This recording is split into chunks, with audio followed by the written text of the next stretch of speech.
How to permanently delete Facebook account in 2025. Just launch Facebook and tap the menu icon from the top right hand side to come to the menu page. Then tap on the gear icon over there, which is the settings icon. Now from there, go to Account Center. Then go to the option Personal Details. Go to Account Ownership and Control and tap on Deactivation or Deletion and select your Facebook account here.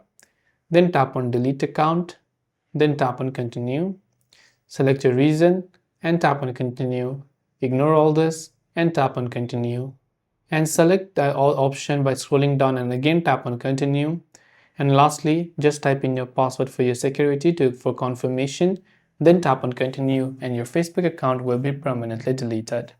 So this way you can permanently delete your Facebook account. Hope this video helped you out. Thanks for watching and see you in the next video.